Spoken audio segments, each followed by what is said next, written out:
Good morning, everyone. It's really very, very good indeed to be with you today and to see very, very many familiar faces. In many cases, I know your names and I know where you are serving as Churchwardens, but not in every case. And I am also looking out at a sea of some unfamiliar faces. But I hope I will make some of the connections as the morning progresses. Friends, I just wanted to begin by acknowledging what a very tumultuous week this has been for the Church of England. If you are feeling a bit bewildered, a bit shell-shocked, a bit ashamed of the institution you represent, then I want you to know that's how I'm feeling too today. A bit dazed, very troubled, but determined, as I hope you are, to use the opportunity of this immensely distressing week as a motivation to pray and to seek for a Church of England which is truly safe for everyone who gathers together with us. And I'm determined as far as I possibly can, in the midst of what is a bit of a media frenzy at the moment, to keep the focus on the needs of victims and survivors and to be holding their wounds before the Lord in prayer. So, on a somewhat lighter note, there was a vicar who was strolling through his parish one day when he passed the house and garden of a well-known atheist who lived in the community. And this man had a reputation for giving church members a hard time. So when the vicar saw that the atheist was actually in the garden, tending his garden, the vicar saw his opportunity to score a few points of his own. So he hailed the atheist and said, friend, isn't it lovely to see just what beauty is possible when human beings work in partnership with the Almighty? What colours? What smells? What beauty? The atheist straightened up from his weeding, looked the vicar in the eye, and said, well, that may be so, but you should have seen the mess when the Almighty had it to himself. Friends, I want to reflect with you this morning for a few minutes on these verses from Genesis chapter 1, which describe the sixth day in creation. And I want to reflect on the calling that God has given to the human race to be partners with him in the treasuring of creation.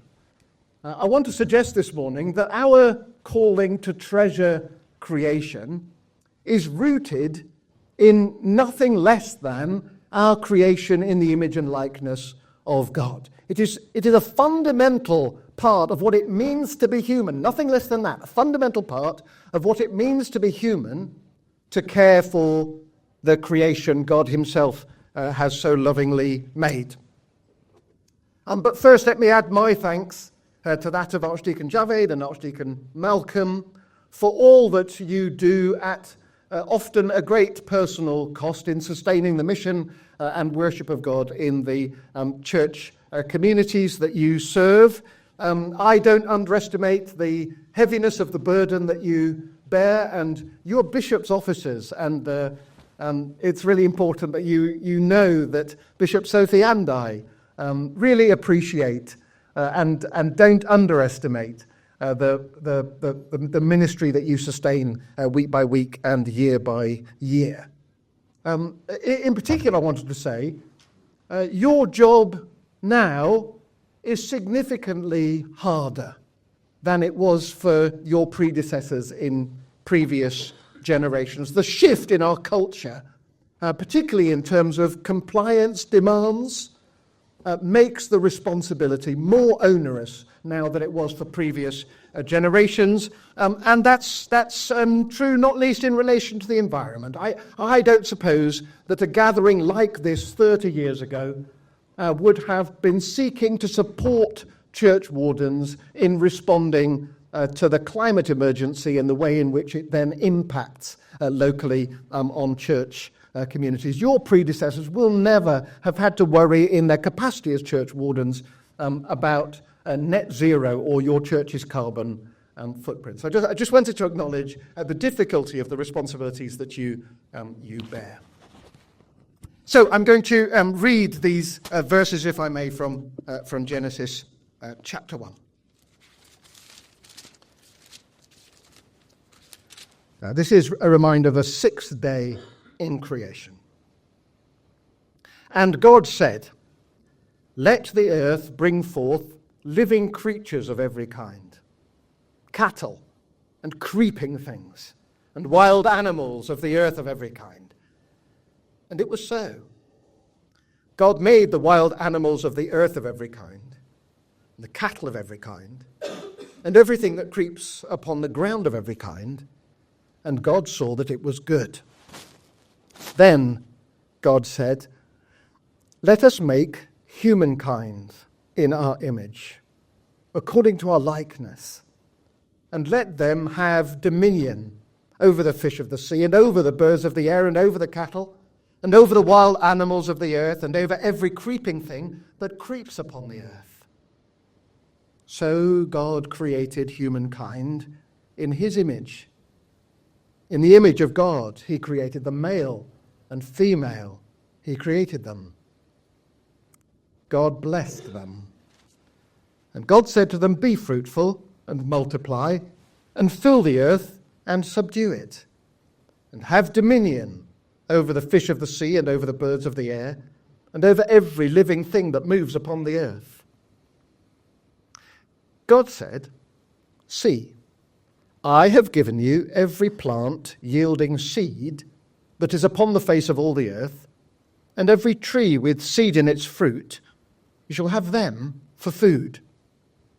And to every beast of the earth, and to every bird of the air, and to everything that creeps on the earth, everything that has the breath of life, I have given every green plant for food." And it was so. God saw everything that he had made, and indeed it was very good. And there was evening, and there was morning, the sixth day. And so, friends, I've already spoken for 5 minutes, and we're only now on time with the schedule. So I'm going to try not to relax too much into the slack that Roland and Archdeacon Javed very kindly left me with. I just want to run through these verses with you, and as I say, to reflect with you upon our responsibilities as human beings for the treasuring of God's creation, as those who have been made in God's image and likeness, but obviously with a particular thought and application to your responsibilities as church wardens. As I read this passage, there are 3 parts to it.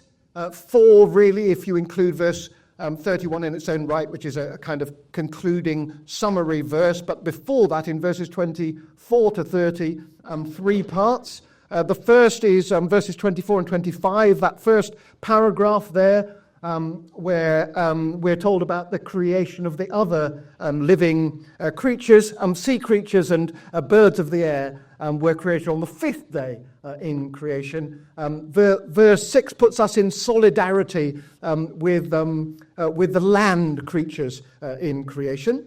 And then in verses 26 through to the end of verse 28, down to here, that bit deals with our creation in the image and likeness of God.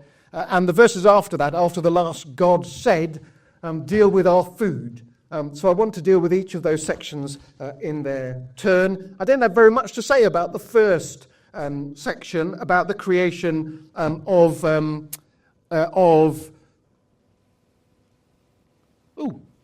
I beg your pardon, I was expecting to see on screen what I read, and it doesn't. The first chunk to which I read in verse 24 to 25 aren't on your screen at all. I beg your pardon. That's probably my administrative confusion. So in the verses that you heard me read but can't see, the Genesis writer recalls the creation of cattle, creeping things, and wild animals. In that section, we heard, "And God said, let there be, and it was so, and God said, it was good." And that refrain, you'll know, is part of the pattern of days 1 to 5, right through the Genesis gap. "And God said, and it was so, and it was good." That's really important, that God, in bringing his creation into being, regarded what he had made as good. And he offers it to you and to me as something that is good. And part of what I want to reflect on is, what is our responsibility to care for this creation, which in the eyes of God is something good. So now let me try again. The second part in this reading goes from here to here. And that's the bit that deals with our creation in the image and likeness of God. What does it mean to be human? What does it mean to be created in the image and likeness of God? Well, I think this short passage gives two answers. The first is precisely that humans alone in all of God's creation are made in the image and likeness of God. To be human is to be uniquely in the image and likeness of God. I'll come back to that. And secondly, to have dominion within creation. The first half of that definition of what it means to be human, that we are uniquely in the image and likeness of God, is then picked up here. Image again. And the commission to hold dominion over creation is then picked up here. So there's a double definition of what it means to be human, to be in the image and likeness of God, and to exercise dominion over all creation. So the great 16th century reformer John Calvin had a nice metaphor for what it means to be made in the image and likeness of God. He said, think of human beings as God's mirror. When God beholds us, he sees himself reflected back. But a mirror only bears the likeness of the one who beholds their likeness if the mirror is turned towards the face of the one doing the beholding. So Calvin says, we are made in the image of likeness of God, and we have this extraordinary capacity to reflect God back to God. But we really only do that effectively when our faces are turned towards the face of God.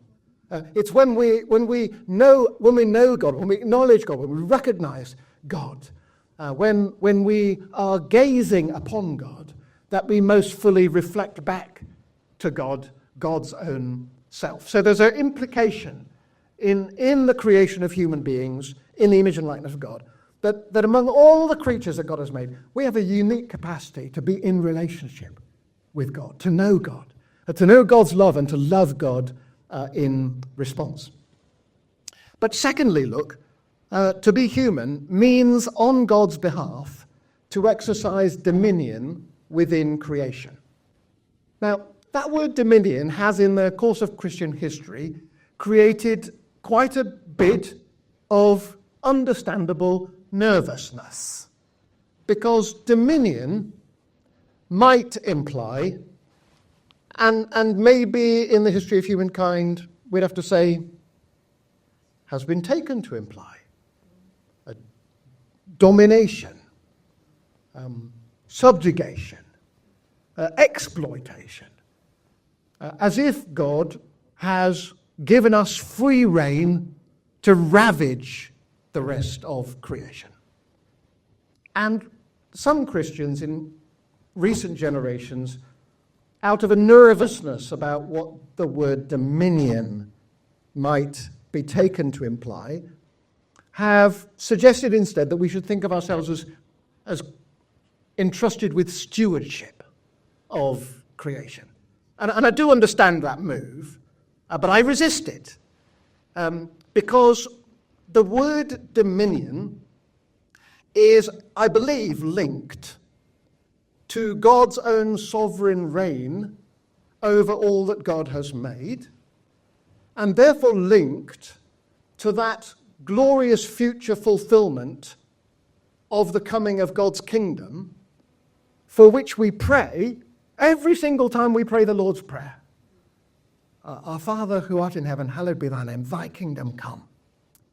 In other words, it's really, really important to understand that the kind of dominion that human beings are here commissioned to exercise on God's behalf is the dominion of God himself. The same tone, the same loving carefulness, the same tenderness as God himself exercises in his rule over all that he has made. We're called on God's behalf to extend God's rule in creation, to seek and advance the coming of God's kingdom in all creation.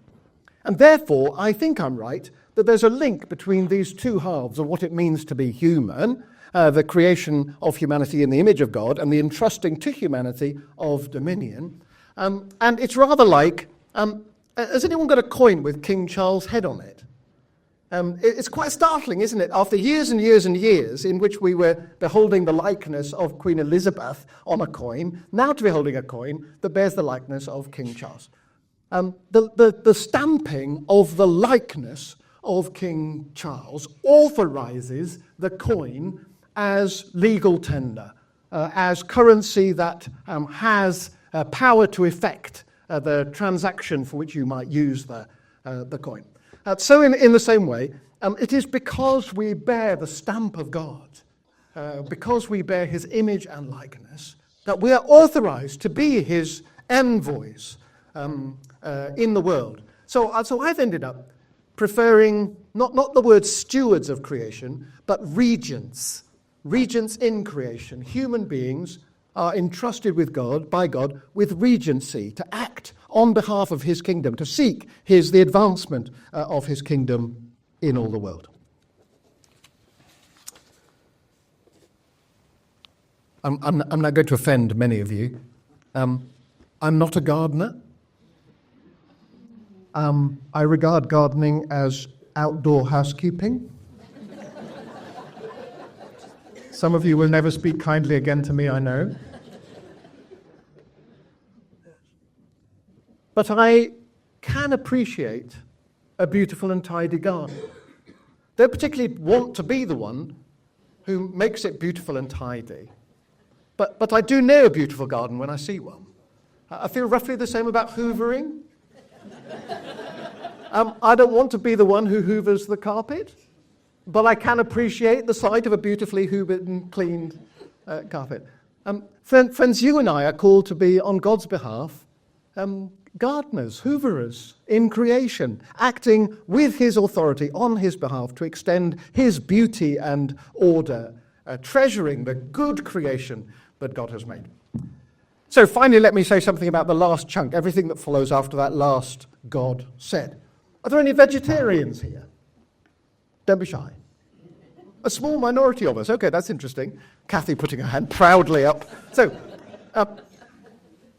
here is a biblical mandate for vegetarianism. At the moment, when God beheld his original creation and said, "Behold, it is very good," what were human beings given to eat? Fruit and veg. Fruit and veg. Now, if you were to read the opening verses of Genesis 9, you will find that our diet was extended to include the flesh of other living creatures. Genesis 9 is that moment post-flood when God commissions Noah in a very similar way to the way in which in Genesis 1 God commissions all humanity. So you'll see a repeat of the command to fill the earth and to subdue it, a repeat of the commission to exercise dominion, and a repeat of the fact that human beings are uniquely created in the image and likeness of God. It's in Genesis 9, 1-6, a very clear echo of Genesis 1, 24 to 31. But it is worth acknowledging that comes precisely after God has had to recreate creation because of the devastating spread of sin and wickedness through the world, which is what provoked the flood. Because Genesis 1, of course, is followed in Genesis 3 by the entrance of human disobedience into the story, and then from Genesis 3 to Genesis 6, a very pervasive spread of human sinfulness and wickedness through creation, which provokes God to bring a flood upon the earth and to try and start again with Noah. So there is a biblical mandate for meat eating. You'll find it in Genesis 9, but it is a recognized fact now that meat is costlier to the environment than fruit and veg. The way in which cattle in particular road meat in particular, is costly to the environment. So it's worth noting that the introduction of meat eating is a concession by God to the sinfulness of human beings.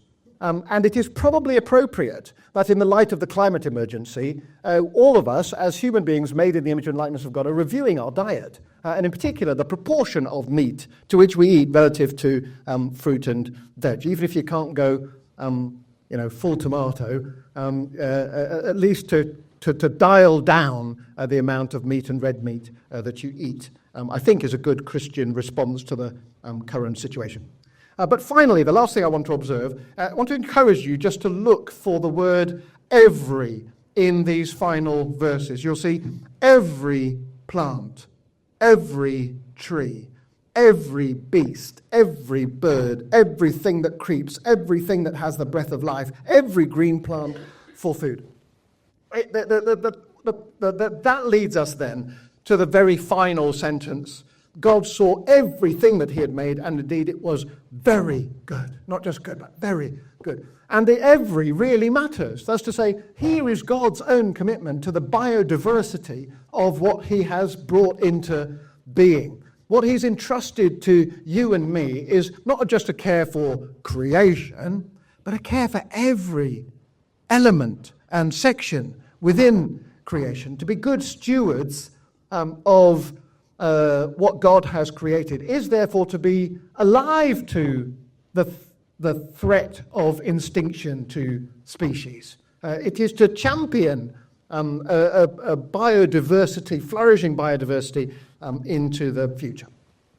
So, as churchwardens, you have not only the responsibility that I believe every follower of Jesus has, indeed, I would say every single human being created in the image and likeness of God has, to be a regent of God in the earth and to seek to extend and bring the order and beauty of God's kingdom into the communities that we serve in really local, practical ways. As churchwardens, you do have a responsibility to be assessing how your church plant and how your church congregation is living out this commission and exemplifying what it means for us to be human beings created in the image and likeness of God and granted dominion.